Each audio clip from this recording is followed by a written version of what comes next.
Good afternoon and welcome to this Tuesday, January 8th edition of Westman Newsline, our first show of the new year. I'm Dylan Donald alongside Christopher Nicholson and Randy Joseph Lilly. In today's news, a Brandon man has been sentenced to house arrest after sending threatening texts, and one city councilor is calling for a review of the Winter Festival Operating Committee. And Chris will be in with sports. Chris, the Wheat Kings hit the ice tonight looking to find cheer in the new year. Oh, that's right, Dylan. Wheats look to avenge a loss to the Hitman from last week when they host Calgary tonight at Westman Plains and look to end a bad streak. I'll have all those details and more later in sports. Thanks, Chris. And Randy will be in with weather. Randy, the last time we talked, it was beginning to look a lot like Christmas. Almost four weeks later, it still does. What gives? Blame our producer, Colton Yarch. He wanted his Ukrainian Christmas yesterday so badly that he begged Jack Frost to stick around. Currently in Brandon, it is -2. Winds are out of the southwest at 19 kilometers per hour, and the probability of precipitation is 100%, so it's snowing. I'll be back with all your weather details later on in the show. One Brandon man has learned that sending threatening texts is no joke. Judge Shauna Hewitt-Mitka said an example needed to be made of 23-year-old Eric Alexander McIsaac, who sent his ex-girlfriend anonymous text messages back in May threatening to rape her. One particularly disturbing message said, "I am definitely going to rape you." The woman said in a victim impact statement that during the 3 weeks the texts were sent, she had friends stay with her and always felt someone was watching her. "I've never been so paranoid and scared like that before in my whole life," she wrote. McIsaac claimed the messages were intended as a joke and can't explain why he sent the texts. Hewitt-Mitka sentenced McIsaac to 4 months of house arrest, followed by 2 years of probation. Councillor Jan Chaboyer is asking the city's senior administration to perform a thorough review of the management and governance of the Lieutenant Governor's Winter Festival. The Green Acres councillor said news updates that the American Pavilion is being excluded from the 10th annual festival have caused public concern. The American Pavilion's application was declined after a vote by the Festival Committee, which operates and manages the festival. Mayor Sherry Decter-Hurst said the city has no business telling the committee how to run the event, since the city does not organize it in any way. Almost 5,000 visitors attended the American Pavilion just last year. The testimony of a social worker who handled Phoenix Sinclair's case has called into question at the inquiry looking into the 5-year-old girl's death. Dolores Chief Abby Gosis testified earlier during the inquiry that she was a busy person, in part because she was juggling her job, attending university full-time, and commuting 82 kilometers daily from the Broken Head First Nation.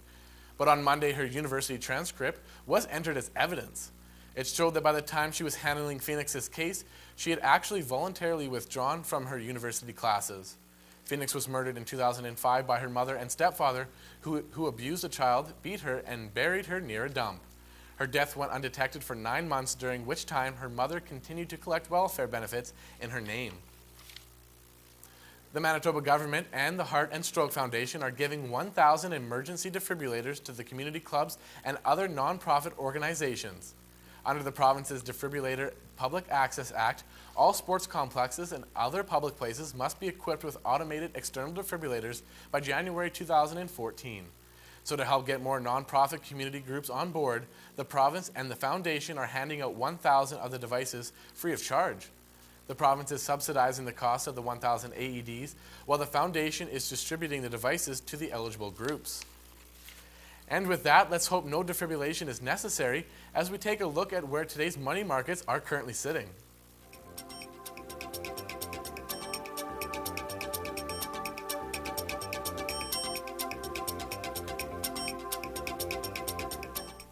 Westman Newsline, produced by the IMA Media Production students of Assiniboine Community College. Local news, weather, and sports on Brandon's only TV newscast, Westman Newsline, airing at 1 p.m. Tuesday, Wednesday, and Thursday on WCG-TV. Turning to international news now, Egypt's president says he supports those who are trying to oust Bashar al-Assad. Mohamed Morsi says the Syrian people have earned the right to decide their own future. CNN's Wolf Blitzer was granted an exclusive interview with President Morsi. We're getting immediate reaction to the latest speech from the Syrian President Bashar al-Assad from the highest levels of the Egyptian government. We're here at the presidential palace in Cairo, and I just sat down for a lengthy interview with the Egyptian President Mohamed Morsi. He has no love lost for the Syrian President Bashar al-Assad. He wants Bashar al-Assad to go, and go right away. Listen to this exchange that I had with President Morsi. So you want Bashar al-Assad to leave, to give up power. One amendment to that. Do you believe he should be tried by the International Criminal Court for war crimes? It is not I who want this, but the Syrian people who want this. This phase is the phase of the people. Similar to what the Egyptian people wanted, the Syrian people want it, and we support the Syrian people. And they're going to win, and they have the will to win. So you say the Syrian people want Bashar al-Assad to be tried for war crimes? The Syrian people, through their revolution and through the movement, will, when the bloodshed stops, move to a new stage where they will have an independent parliament and a government of their choosing. And then they will decide what they want to do against those who committed crimes against them. It is the Syrian people who decide.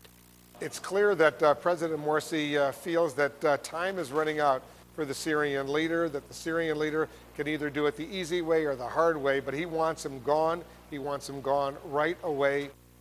He says that's what the Syrian people want, the Syrian people deserve, and he wants to make sure that that happens. Wolf Blitzer, CNN, Cairo. The Muslim Brotherhood has strengthened its position in the Egyptian government following the latest government reshuffle. 8 of the 35 ministers now come from the Islamist group. The opposition says the move will increase political tensions. One sure sign of that tension is a rise in gun violence. CNN's Ian Lee in Cairo has more details. Gunfire outside the presidential palace in Cairo last December. A fight between opponents and supporters of President Mohamed Morsi. Business owner Saeed Ali witnessed the chaos unfold. Reports from that night say both sides were shooting at each other. I saw lots of people from the protest side down, lots of injuries. I saw with my own eyes more than 6 passed away. Since the revolution 2 years ago, Ali is increasingly concerned about the security situation. I have this gun. This is the one I use. This is mine on my license, and I have the shotgun as well. It's on my license. He's not the only one. Egypt is awash in guns, and Egyptian security officials say serious gun crime is on the rise. People are they want to buy guns due to the political instability that the country is having right now. Brothers Khalid and Ahmed El-Baroudi are among the few licensed gun dealers in Egypt.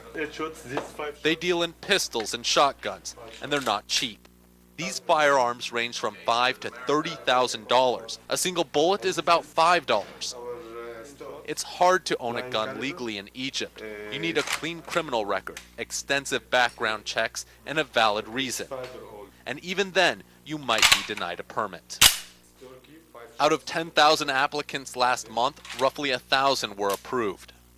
The bad thing here is that some people who are unable to get a license can seek the black market, for example, just for protection.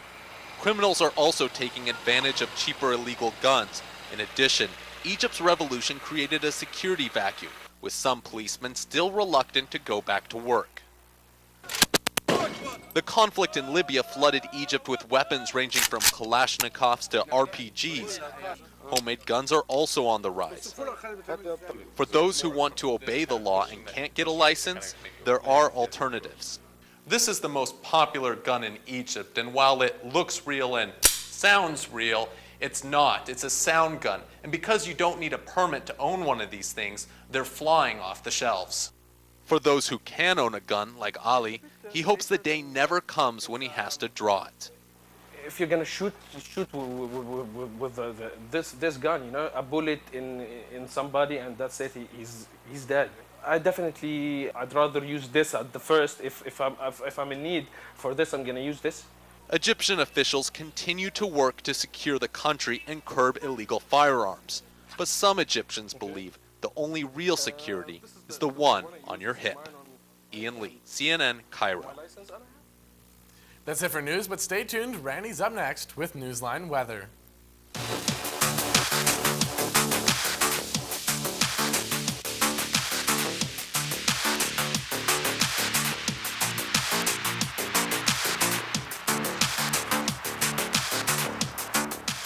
Good afternoon with Newsline Weather. I'm Randy Joseph Lilly.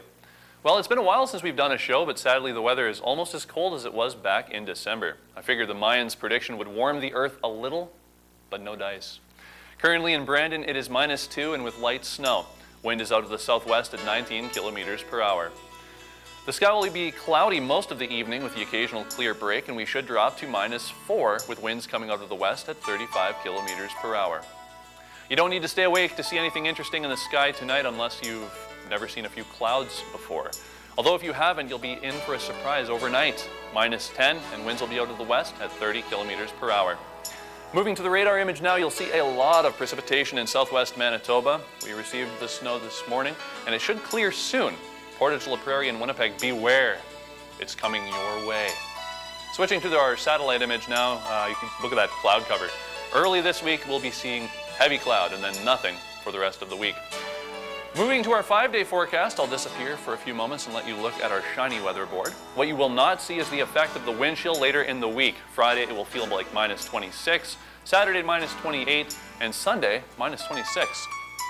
Now let's take a look around the region. Winnipeg's in at -4, Portage and Neepawa are in at -6, Dawson's in at -1, Minnedosa and Killarney at -2, and Verdun literally rounds us out at 0.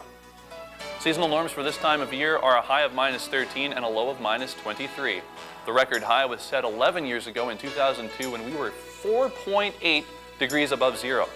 The record low was scary in 1993 when the low reached -38.1. Suddenly today doesn't look so bad. Speaking of today, it is currently -2 and lightly snowing in Brandon. Wind is out of the southwest at 19 kilometers per hour.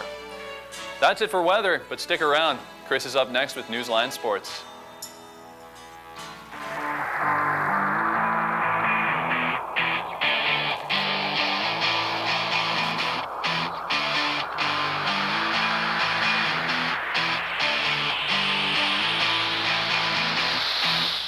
Good afternoon with Newsline Sports. I'm Christopher Nicholson. The Brandon Wheat Kings will be back in action tonight when they host the Calgary Hitmen at Westman Place. The Wheats enter tonight's contest having lost 4 games straight and 5 out of their last 6 games to kick off the second half of the season. These two teams have met last Wednesday in Calgary when the Hitmen demolished the Wheaties 10-2. The Hitmen are 27-10-4 and sit 1 point back of their provincial rival Edmonton Oilers Kings for the first place in the Central Division. Brandon, which is 14-24-4 on the year, sit 8 points back of the 8th and final playoff spot. Game time tonight is 7 o'clock. There will be no definitive timeline regarding the start of the NHL season, but the lockout is over. Training camps are expected to begin sometime this weekend, pending approval of tentative collective bargaining agreements. The expectation is teams will play a 48-game season once the puck drops off.